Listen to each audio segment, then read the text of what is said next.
RTO here. Welcome to the beginning of another week. We're going to kick off as usual with a part of the story, and we're at part 5 of Elvis Costello now, and I'm going to look at the albums he released between 2010 and 2020, and there's only 4, so he's starting to sort of slow down a little bit. Yeah, it was a mixed period for him. He had some, they were not too bad, put it that way. So, coming in at number 4, can't believe that this was his 31st album.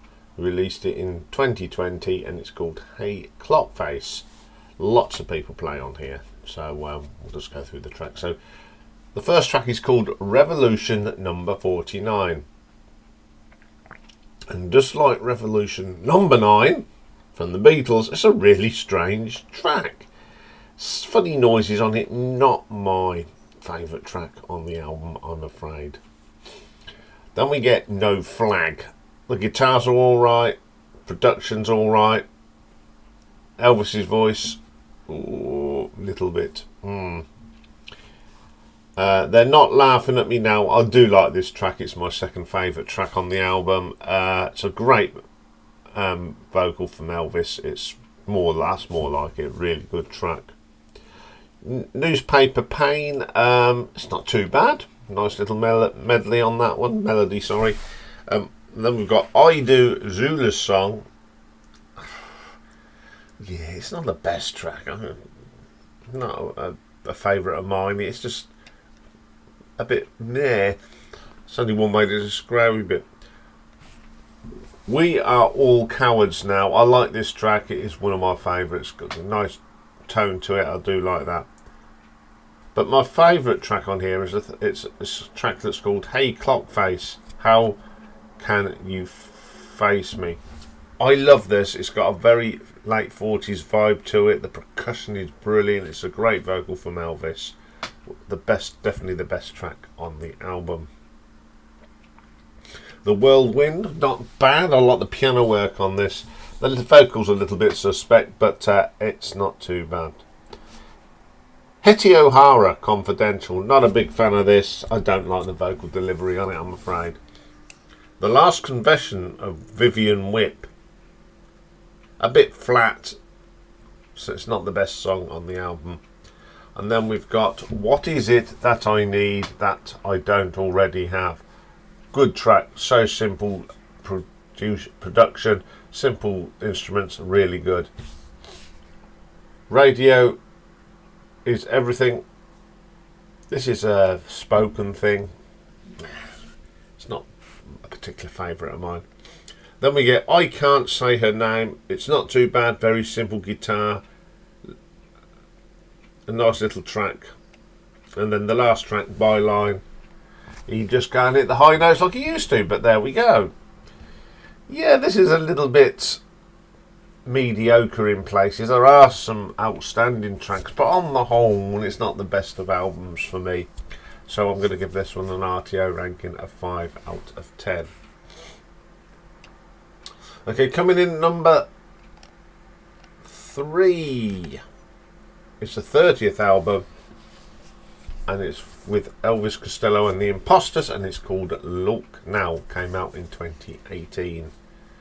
It's got Steve Nave on keyboards, Davey Farragher on bass, Pete Thomas as ever on the drums, and on the piano, Mr. Burt Bacharach, and of course Elvis on vocals and guitars.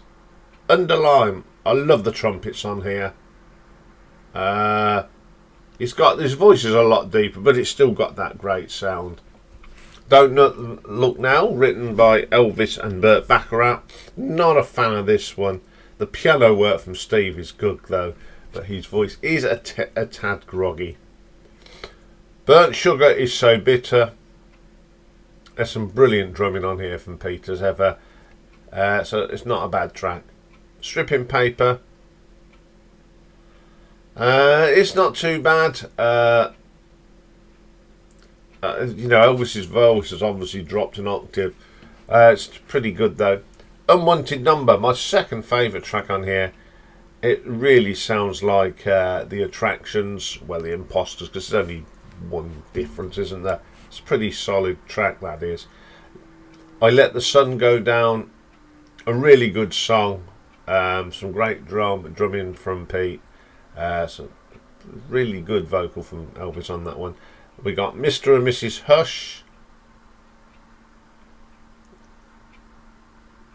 It's not very good. It sounds like it's been recorded in a tin hut. It's very echoey in places.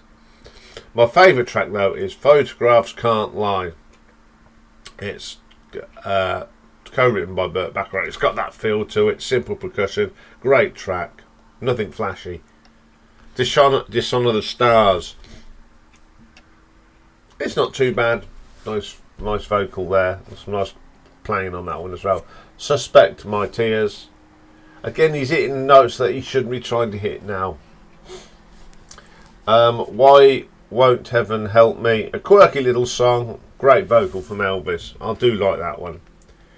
He's given me things. It's a nice song, some nice guitar and a simple arrangement. This album is a bit of a mixed bag again. It's got some really strong songs on it. So I'm going to give this an RTO ranking of 6 out of 10. Coming in at number 2, 32nd album from 2022. And it's called The Boy Named If. And it's with the Imposters again. So you've got Elvis doing guitars and vocals and piano. David Faragher on bass. Pete Thomas. Steve on the keyboards. And we've got Nicole Atkins on vocals on track 8. Farewell OK, great track. It's old style sound, great drumming from Pete, good vocal. The title track, The Boy Named If. Love the bass line from Davey on this. This is more like it, and it's a really strong vocal from Elvis. Penelope Halfpenny even really goes back to the old days. It really sounds like something that could have come off one of them early albums. Just sounds like Elvis Costello and the Attractions, and now they should sound. Brilliant track. The Difference is another great track. Love the guitar work on this. Solid vocal as well from Elvis. What If I Can't Give You Anything But Love? My favourite track on here. It's got the same sort of structure of watching the detectives. I like that. The keyboard work from Steve, as usual, is pretty good. We got Paint the Red Rose Blue. Not a favourite of mine. I just don't like the vocal delivery on it. It's a bit meh. Mistook Me for a Friend. Second favourite track on the album. Classic sounding Elvis Costello all the way through. Brilliant track. My Most Beautiful Mistake. Super track.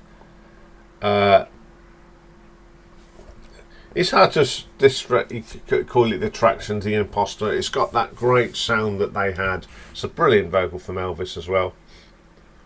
Magnificent Hurt, another great bass line from Davey, and solid drumming from Pete.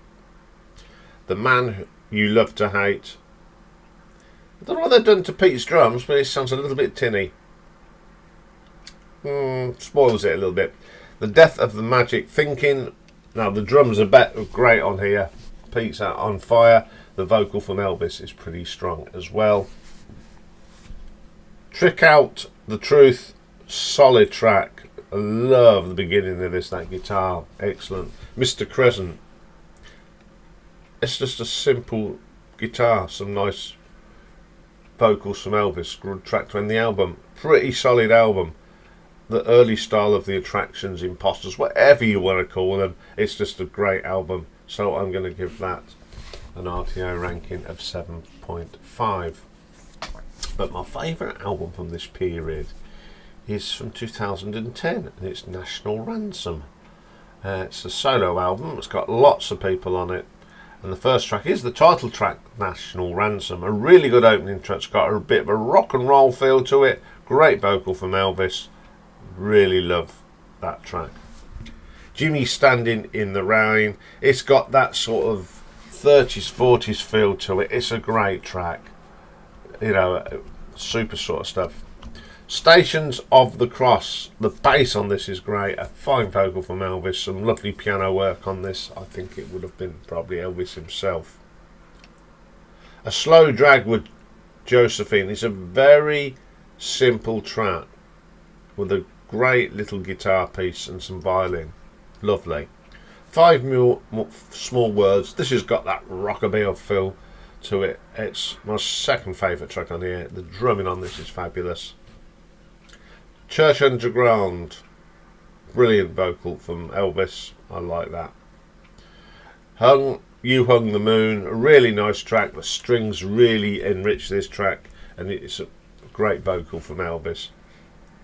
Bullets for the Newborn King.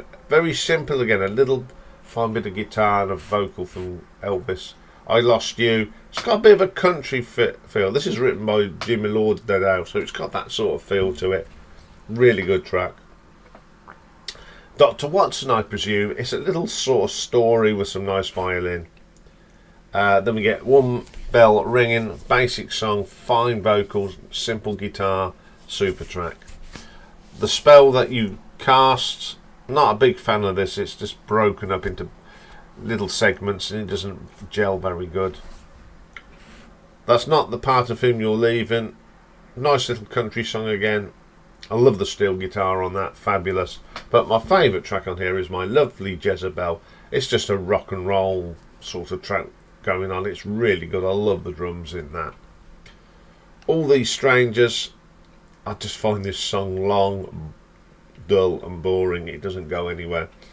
A Voice in the Dark. Strings are great. Short, sharp, quirky track on to end the album. I think this is a really good album. It's got a couple of tracks I'm not a fan of, but I love the sort of different diversities. We've got rockabilly, 40s, 50s style ballady type things. It's a very, very good album. So I'm going to give this one an RTO ranking of 8 out of 10.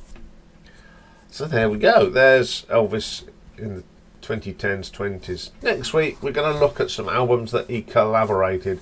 People have said, oh, you've missed this out. And then one, I can't remember, who said, you may be doing some collaborations. They were absolutely right. So we'll look at some of Elvis's collaborations next week. Okay, coming up next is A Perfect Side. This week it's a little bit of a guilty pleasure album for me, and an album that reminds me of some good times, and that's Bryan Adams' Reckless. So join me for that. Bye for now.